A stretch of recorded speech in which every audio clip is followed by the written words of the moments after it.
Hello friends, எல்லாருக்கும் வணக்கம். இன்றைக்கி வீடியோவில் நம்ம ஆந்திராவோட ரொம்ப ஸ்பெஷல் ஐட்டமான இட்லி ரவா, இந்த இட்லி ரவா மேக்கிங் நம்ம இந்த வீடியோவில் பார்க்க போகிறோம். இப்போ நம்ம பார்த்துட்ருக்கிறது நம்ம ரேஷன் கடையில் வாங்கக்கூடிய பச்சை அரிசி. ரேஷன் கடையில் போடுற பச்சரிசியை வச்சு நம்ம ஆந்திரா ஸ்பெஷல் இட்லி ரவா எப்படி ரெடி பண்ணலான்னு பார்த்துக்கலாம். இப்போ நான் 2 kg ரேஷன் அரிசி தான், பச்சரிசி எடுத்து வச்சுருக்கேன்.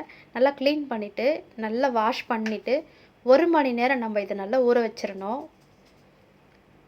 நல்லா வாஷ் பண்ணிவிட்டு ஊற வச்சிட்டோம் அப்படின்னா அதுக்கப்புறம் அந்த தண்ணியை மட்டும் நம்ம ட்ரைன் பண்ணிவிட்டு, அதாவது வடிச்சிட்டு, இப்போது இந்த 2 கிலோ அரிசி நம்ம வந்து ஒரு கொதிக்க வைக்கிற பாத்திரத்தில் கொதிக்கிற தண்ணியில் நம்ம இதை போட்டு எடுத்துக்கணும். ஸோ அதுக்கு தேவையான ஒரு பாத்திரத்தில் சுடு தண்ணி நம்ம ரெடி பண்ணிக்கலாம். தண்ணி வந்து நல்லா கொதிக்கிற ஸ்டேஜில் நம்ம இந்த அரிசியை போட்டு இதை வந்து வேக வைக்க போகிறது கிடையாது. போட்டு ஒரு 10 மினிட்ஸ் வந்து நம்ம கலந்து விட்டுடணும். விட்டுட்டு கொஞ்ச நேரம் இப்படி மூடி வச்சுட்டு உடனே ஃபில்டர் பண்ணிட்டோம் அப்படின்னா நமக்கு இப்போ அது புழுங்கல் அரிசியாக மாறி போயிடும். சரி, இப்போ பார்க்கலாம். நான் வந்து இந்த பாத்திரத்தில் தண்ணி நல்லா கொதிக்க வச்சிட்ருக்கேன். இப்போது அது 2 kg ரைஸு அதில் ஃபுல்லாக இருக்குது. ஸோ இந்த பாத்திரம் சரி போகாது. அதனால் அந்த ஹாட் வாட்டரில் இந்த கொதிக்கிற தண்ணி நம்ம இப்போ இந்த பாத்திரத்தில் ஊற்றிட்டேன்னா, இப்போ இது மீடியமான ஃப்ளேமில் இருக்குது. நான் இதை கலந்து விட்டுட்ருக்கேன்.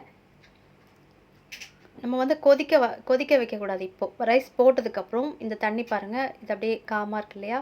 இப்படி தான், இதே மாதிரி தான் இருக்கணும். கொதிக்கிற அந்த ஸ்டேஜுக்கு நம்ம போக விடாமல் நம்ம இதை வடிச்சிடணும். நம்ம பார்த்தோன்னா தெரியும், நம்ம போடும்போது அரிசி எப்படி இருந்துச்சு. இப்போ இந்த கொதிக்கிறதுக்கு முன்னாடி ஸ்டேஜில் பார்த்திங்கன்னா கொஞ்சம் அதோட நெக்ஸ்ட் ஸ்டேஜ் போயிருக்கும். நல்லா பாருங்கள், கொதிக்கிற தண்ணியை இதில் ஊற்றிட்டு இப்போ வந்து மீடியமான ஃப்ளேமில் இருக்குது. இப்போது கரெக்டான ஒரு பக்குவத்துக்கு இந்த அரிசி வந்துருச்சு. இப்போ இதை நம்ம மூடி வச்சிடணும். மூடிட்டு ஸ்டவ் ஆஃப் பண்ணிவிட்டு இப்போ இந்த தண்ணியை நம்ம கம்ப்ளீட்டாக வடிகட்டிட்டு, இப்போது நல்ல வெயிலில் ஒரு காட்டன் துணியை நம்ம போட்டு விட்டுட்டு இதை காய வைக்கணும். பாருங்கள் இந்த அரிசி எப்படி இருக்குது பாருங்கள். ஃபஸ்ட்டு வந்து புழுங்கல் அரிசியாக பச்சரிசியாக இருந்தது. இப்போது நம்ம இதை வந்து கொதிக்கிற தண்ணியில் போட்டதுனால இப்போ இது வந்து புழுங்கல் அரிசியாக மாறிடுச்சு. இதை நல்ல வெயிலில் காய வச்சு நம்ம எடுத்துக்கணும். இப்போ அடிக்கிற வெயிலுக்கு வந்து பார்த்திங்கன்னா ஒரே நாள்லேயே காஞ்சிருது.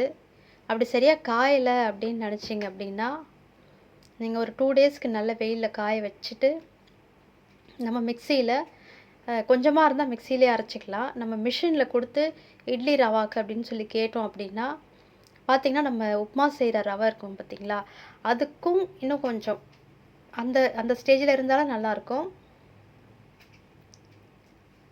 நம்ம கரெக்டாக மிஷினில் கொடுத்தோம் அப்படின்னாலே அவங்க இட்லி ரவாக்கு நல்லா அரைச்சி கொடுத்துருவாங்க.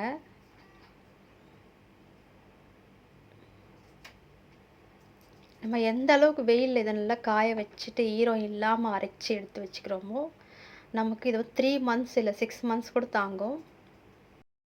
நம்ம ஒரு 5 கிலோ அரிசி அந்த மாதிரி நம்ம ரெடி பண்ணி வச்சிட்டோம் அப்படின்னா நமக்கு வந்து ஈஸியாக நமக்கு நிறைய வேலை மிச்சமாகும். இதனால் அந்த மாதிரி நம்ம நிறைய அரைச்சி ஸ்டோர் பண்ணும்போது கொஞ்சம் லவங்கம், ஒரு 10 லவங்கம் அதில் போட்டு நீங்கள் நல்லா எடுத்து வச்சு யூஸ் பண்ணலாம். இப்போ பாருங்கள், இதுக்கு வந்து நம்ம எப்படி உளுத்தம்பருப்பு எடுத்துக்கணும் அப்படின்னா, இப்போது ஒரு கப்பு, ஃபார் எக்ஸாம்பிள் இந்த கப்பில் வந்து நான் ஒரு 500 ml இந்த கப்பு, அதில் நான் ஒரு கப் எடுத்துக்கிறேன் அப்படின்னா 1/4 கப்பு உளுத்தம்பருப்பு போடணும். அதாவது ஃபார் எக்ஸாம்பிள் ஒரு 1 kg நீங்கள் ரைஸ் ஊற வைக்க போகிறீங்க அப்படின்னா ஒரு 250 கிராம் உளுந்து நீங்கள் ஊற வச்சுட்டு 1 ஸ்பூன் வெந்தயத்தோடு சேர்த்து நல்லா வாஷ் பண்ணிவிட்டு ஊற வைங்க. அப்புறம் ஒரு கப்பு மாவு எடுத்துக்கிறீங்கன்னா 2 கப் தண்ணி ஊற்றி நல்லா ஊற வச்சிடணும். ஊற வச்சுட்டு எக்ஸஸாக வாட்டர் மேலே இருந்துச்சு அப்படின்னா தெளிவாக அதை ஊற்றிட்டு நம்ம நைஸாக அரைச்சி வச்சுருக்க உளுந்து வெந்தயம் இப்போ இதை நீங்கள் நல்லா கரைச்சி வச்சிடலாம். நார்மலாக வெயில் சீசனில் உப்பு போடாமல் கரைச்சி வச்சுக்கோங்க. மழை காலம் அப்படின்னா நம்ம கல்லுப்பு போட்டு கரைச்சி வச்சிட்டோம்னா காலையில் இட்லி செய்கிறதுக்கு புளிச்சு கரெக்டாக ரெடி ஆகிடும். இப்போ நம்ம மெஷர்மெண்ட் கப்பில் கூட நீங்கள் வந்து அளந்து எடுத்துக்கிறீங்க அப்படின்னா 1 கப்பு மாவுக்கு 1/4 கப்பு உளுந்து. ஏன்னா இந்த ரவா இட்லியில் கொஞ்சம் உளுந்து நம்ம வந்து அதிகமாக சேர்த்துக்கிட்டோம் அப்படின்னா இட்லி நல்லா சூப்பராக டேஸ்டியாக இருக்கும். ரொம்பவே ஹெல்த்துக்கு கூட நல்லது இது. ஓகே வியூவர்ஸ், இந்த வீடியோ உங்களுக்கு யூஸ்ஃபுல்லாக இருக்கும் அப்படின்னு நம்புகிறேன். நீங்களும் ட்ரை பண்ணுங்கள், உங்கள் ஃப்ரெண்ட்ஸ் அண்ட் ரிலேட்டிவ்ஸ்க்கு ஷேர் பண்ணுங்கள். ட்ரை பண்ணிவிட்டு கமெண்ட்டில் எப்படி இருந்தது சொல்லுங்கள்.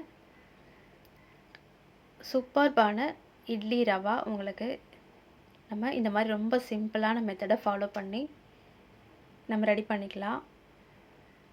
நார்மலாக ரவா இட்லி அப்படின்னாலே ஒரு டிஃப்ரெண்ட்டாக இருக்கும். நார்மல் செய்கிற இட்லி கூட இது கொஞ்சம் டிஃப்ரெண்ட்டானது.